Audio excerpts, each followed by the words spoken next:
Hello students, welcome to home classes. Today I am starting a new chapter, rectification of errors. Rectification of error means to rectify the errors, and error means mistakes. Mistakes in the accounting is termed as errors. जो भी गलतियाँ accounts में हो जाती हैं, nobody is perfect. जो भी गलतियाँ अकाउंट्स में हो जाती हैं that mistakes are known as errors and errors may be of two types error of principle and clerical errors and clerical errors are further divided into errors of omission, error of commission, compensating errors and trial balance errors. In this video we will clear the concepts of all these errors with examples.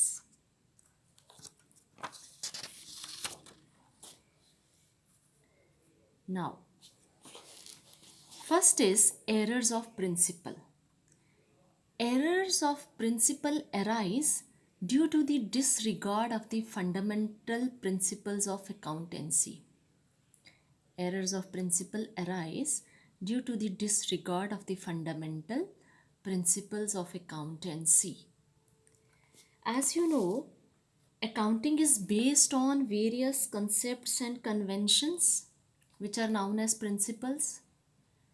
If we don't follow that principles, when the basic rules of debit and credit are violated, such errors are called errors of principles. Such errors are called errors of principles. Errors of principle arise when the basic rules of debit and credit, we have some rules कि debit किसको करना है, credit किसको करना है, अगर वो rules हम ठीक तरीके से follow नहीं करते हैं तो उनको हम errors of principles कहते हैं. उस समय जो mistakes होती हैं, जो errors होते हैं, उसको हम errors of principle कहते हैं. For example, wrong allocation of revenue and the capital expenditure. For example, आपने repairs, अगर 500 रिपेयर्स पे पैसा आपका स्पेंड हुआ है तो आपकी एंट्री होगी repairs to cash, but you have wrongly posted to the machinery account. आपने रिपेयर्स टू कैश की जगह आपने एंट्री कर दी है machinery account debit to cash account. तो आपने रेवेन्यू एक्सपेंडिचर को कैपिटल एक्सपेंडिचर ट्रीट कर दिया है. Wrong allocation of the revenue and the capital expenditure. In place of the revenue account to be debited you have debited the machinery account. This is the error of principle. और second example, when the revenue expenditure is charge to personal account. कोई revenue expenditure किसी के personal account में आपने उसको डाल दिया. जैसे आपने रेंट पे किया तो एंट्री होनी चाहिए थी rent account debit to cash, but you have posted rent account to cash की जगह आपने एंट्री कर दी है landlord account debit to cash. Rent to landlord, if there is a transaction, the rent has been paid to the landlord and the entry should be, journal entry should be rent account debit to cash account, but we have posted as landlord account debit to cash account. हमने landlord को debit कर दिया in place of the rent. तो ये भी error of principle है. Now next example, income is treated as a liability. If the liability is treated as a income, तो ये सभी examples आपकी errors of principle की हैं. Now next is the error of omission. Omission मतलब कोई चीज़ छूट गई है आपसे. When a transaction is either wholly or partially not recorded in the books. अगर कोई transaction है उसको आपने रिकॉर्ड ही नहीं किया बुक्स में. अगर कोई ट्रांजैक्शन है उसको आपने बुक्स में रिकॉर्ड ही नहीं किया तो उसको हम कहेंगे एरर्स ऑफ ओमिशन. या तो पूरी की पूरी ट्रांजैक्शन को आपने रिकॉर्ड नहीं किया, या फिर एक अफेक्ट किया, आपने डेबिट किया है क्रेडिट नहीं किया, क्रेडिट किया है डेबिट नहीं किया, या फिर पूरी ट्रांजैक्शन को आपने रिकॉर्ड ही नहीं किया, आपसे छूट गई है, तो that means it is a error of omission. Now next is error of commission. Error of commission, these errors arise at the time of recording the transaction in the journal, ledger, और दी subsidiary books. जब आप entry कर रहे हैं, record कर रहे हैं, journal में रिकॉर्ड कर रहे हैं, तब आपसे मिस्टेक हुई है। जब लेजर में आपने रिकॉर्ड किया है, जब हमने उस तब मिस्टेक्स हुई है, जब सब्सिडरी बुक्स में हुई है, तो then it is a error of commission. For example, wrong totalling of the subsidiary books. जैसे आपकी परचेज बुक है, परचेज बुक का टोटल अगर 8,000 है, आपने 8,500 टोटल आपने लिख दिया है, तो रॉन्ग टोटल हो गया।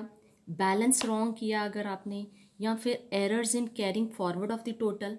If the errors in carrying forward of the total, आपने कैरी फॉरवर्ड जो टोटल था वो आपने अगर टोटल बैलेंस करके उसका टोटल अगर आया है 1,000 and you are carrying forward 1,500, आपने कैरी फॉरवर्ड ही गलत किया टोटल।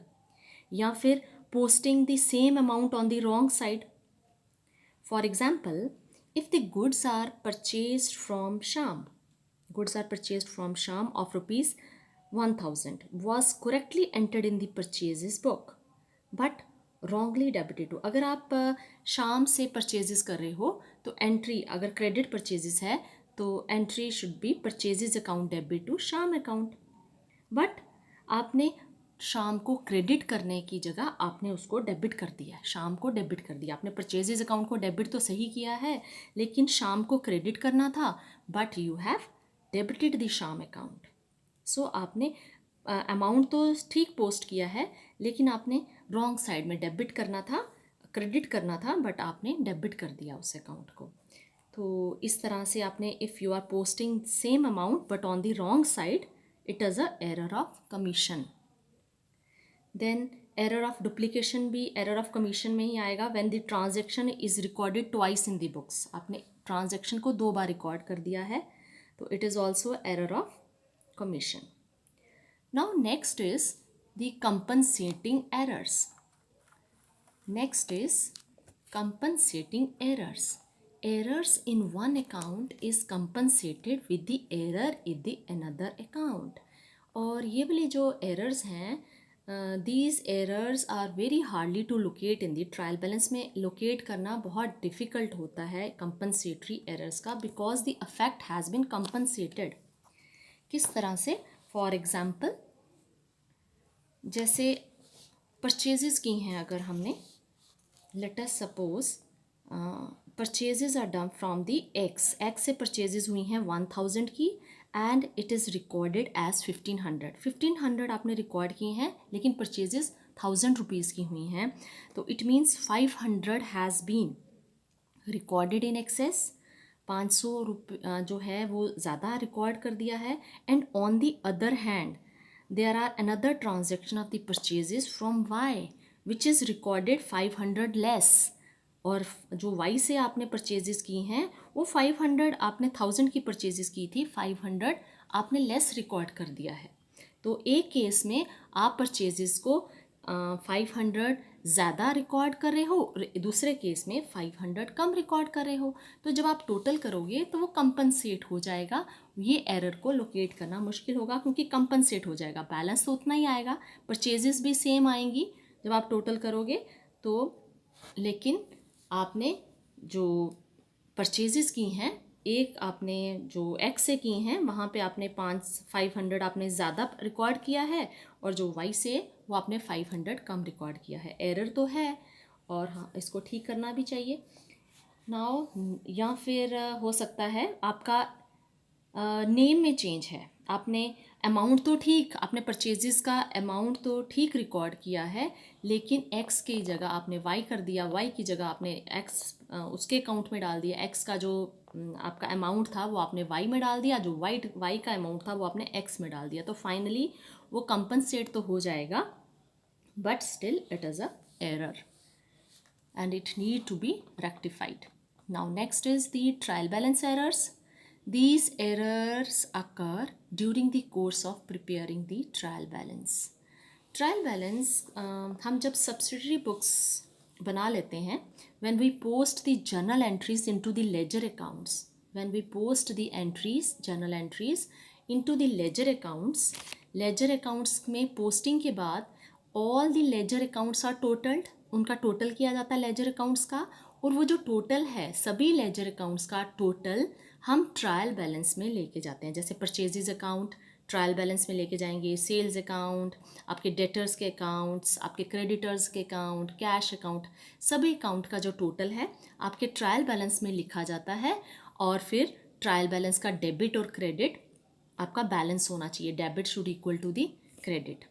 तो उस समय जब आप ट्रायल बैलेंस बना रहे हैं तो कुछ ऐसे एरर्स हो जाते हैं जिनको हम ट्रायल बैलेंस एरर्स कहते हैं। जैसे फॉर एग्जांपल आपने जो लेजर बैलेंस का जो अमाउंट है वो आपने गलत लिख दिया। अगर आपने परचेजेज अकाउंट का आपका बैलेंस अगर 8,000 है, आपने 800 लिख दिया, गलत लिख दिया। या फिर आपने उसको लिखा ही नहीं, omission of the recording the ledger balance in the trial balance, आपने लिखा ही नहीं परचेजेज अकाउंट का बैलेंस। या फिर a debit balance is written on the credit column, purchases का जो बैलेंस है, परचेजेज अकाउंट का बैलेंस है, वो डेबिट की तरफ आएगा, लेकिन आपने उसको क्रेडिट कॉलम में रिकॉर्ड कर दिया है। तो इस तरह से ये जो आपके एरर्स हैं, these are known as the trial balance errors and which need to be rectified